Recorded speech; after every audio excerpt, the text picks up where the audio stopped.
How's it going, everyone? I'm Frankie Cavone of Mirth Films, and today we're checking out the DJI Osmo Action 3.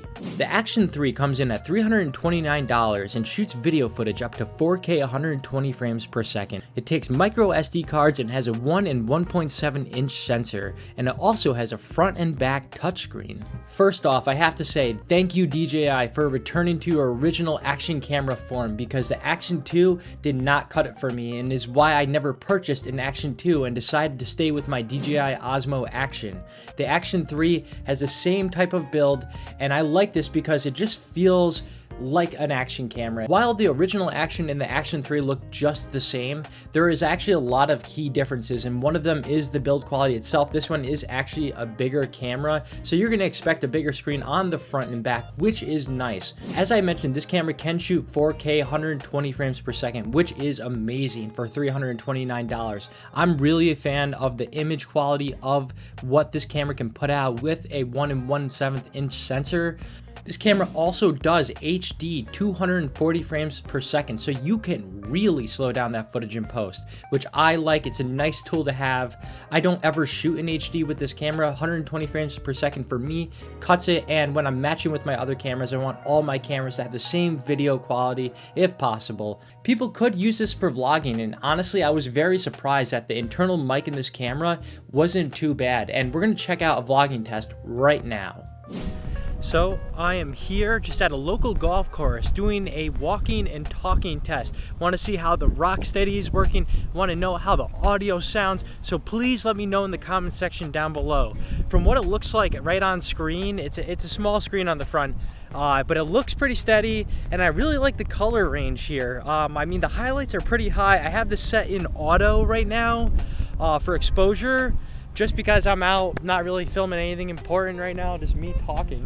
Now, one of the first things I have to mention after watching this footage is that I am very impressed by the stabilization with the DJI Osmo Action 3. It seems like they did improve it from the original Action, and it's just mind-blowing to me, especially when I was skateboarding with this camera. Usually in a situation like that, you're going fast, you're prone to having shaky footage, and I never had shaky footage with this. Another very useful feature with this camera is that you can use DJI's Mimo app with the camera. So let's say you want to use this camera, but you're not going to be able to check it during the length of the recording. Let's say you have the camera on stage and you're 20 feet back behind the crowd and there's no way you're getting up there to look at it. Well, with the DJI Mimo app, you can actually view what you're shooting with the camera, and you can't do that with the GoPro camera, which is still mind-boggling to me, speaking that they're supposed to be the industry leader when it comes to action cameras. I think DJI does a hell of a job when it comes to putting everything that you need into this camera, and personally, I'd choose DJI products over GoPro products any day. I've never had it fail. Another reason why I like to use the DJI Mimo app is to use my phone as a monitor for the camera when I am shooting skateboarding. So a lot of times I do like to have this on a stabilizer, and to be able to mount a phone on the stabilizer, look at the footage through the phone like I'm looking at an Atomos Ninja monitor is really cool. There are also some other video features that this camera has as well, like hyperlapse mode, slow motion recording, and HDR recording. So you can really do a lot with this camera. This camera also does have a photo mode built into it. It shoots raw photos, JPEGs, and it shoots up to 12 megapixel photos, which are great and all, but I still think that any modern smartphone, even like an iPhone 10, will even take better photos than this camera. Now, everybody's favorite part of the video, the pros and cons section. We're going to go through the pros and cons when it comes to using the DJI Osmo Action 3. And the first pro that I need to bring up is that the camera's stabilization is incredible. We already talked about it, so I don't want to beat it with a dead horse, but you are going to get incredible stabilization with a $329 camera. The second thing I really like about this camera is, again, its build quality. This camera's build quality is amazing. It is waterproof, and it does have the two touchscreens, one on the front, one on the back. And when I was doing vlogging tests, it did work great, and it did feel amazing to be able to look at my image. The third thing I really like about this camera is that it does have really fast charging. It has fast charge technology. I was super surprised to see this camera charge as fast fast as it did. I think this from 0% can charge up to 100% in an hour and a half, as DJI claims, and I can assure that. I've done that many a times, and I really was shocked compared to my other cameras how much faster this charged than everything else. Now, I hate to say this, but there are some major cons with this camera, so much that I even think that the DJI Osmo Action, the original Osmo Action, might be a better option for you. And the first reason why I think that is because this lens has such a wide field of view. Even its standard field of view is way too wide, and it didn't used to always be like this. I used to love that DJI had the standard view on the original Osmo Action. I thought it was a lot more of a telephoto shot than the GoPro cameras, but I don't know what they did with this. I don't know why they thought, hey, let's make this even more fisheye than it already is.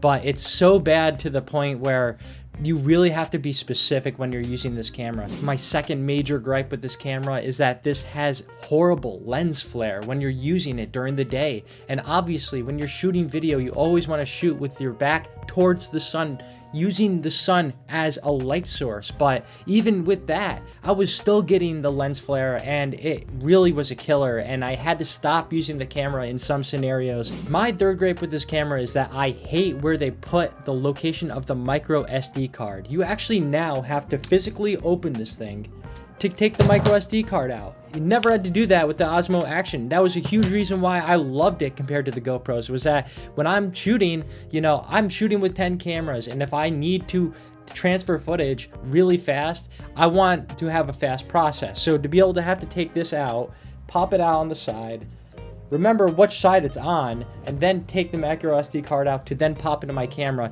it's too much of a process. It sounds like a real first world problem, but I'll tell you, it is a huge time saver in the original Osmo Action to have that card slot right on the side. This is just a huge pain in the ass, and it's not convenient for any videographer. So, I mean, I guess you could just use a USB-C right into your computer, because it does have USB-C, but still, to me, I like to physically transfer the footage via micro SD card. So tisk tisk on you, DJI. This is the first time where I thought while reviewing a camera that the cons outweigh the pros in this camera, to the point where I would recommend the older version of the camera. These 4 cons, let me just bring them up again. Too wide, lens flare, not convenient for transferring footage, and grainy and low light. All 4 of those things outweigh all of the pros to me, because all of those pros are very similar in the original Osmo Action minus the 4K 120 frames per second. So it's a big step back, and if you are trying to save money but want an action camera, I do highly recommend the original DJI Osmo Action. I think, to me, it is still the best action camera on the market. GoPro 11, amazing camera, but $449 for that camera. I mean, this is $329. I would take this over that because of the price, but if I want to save more but still have better specs than this or the GoPro Hero 11, I'm going with the original DJI Osmo Action. One of my favorite cameras of all time, and while I'll still use this from time to time, it will not be something I use a lot, and I'll be using it for specific situations. So with that being said, what other cameras in this price point can I recommend? Well, personally, I would either go with the DJI Osmo Pocket or the Pocket 2. Both are incredible cameras and some of my favorite cameras at this price point of all time. And I'm not associated, affiliated, or sponsored by DJI to recommend these products. I'm just telling you this because I've used so many different cameras in the real world, and I really think that the DJI Osmo Pocket and the Pocket 2 are both better cameras than the DJI Osmo Action 3, and only get those cameras if you're not looking for the action camera ergonomics. Are you looking to purchase the DJI Osmo Action 3 and have further questions, or have you used the camera yourself and want to share your thoughts about it? Let us know in the comments section down below, because I don't know everything about this camera. Yes, I've used it a bunch of times out in the field, but there may be some things that I don't know that could make my experience better, and I would love to learn from you guys. So thank you for watching this video. My name is Frank Cavone of Mirth Films, and we're going to continue bringing these videos to you guys once or twice a month, and please subscribe.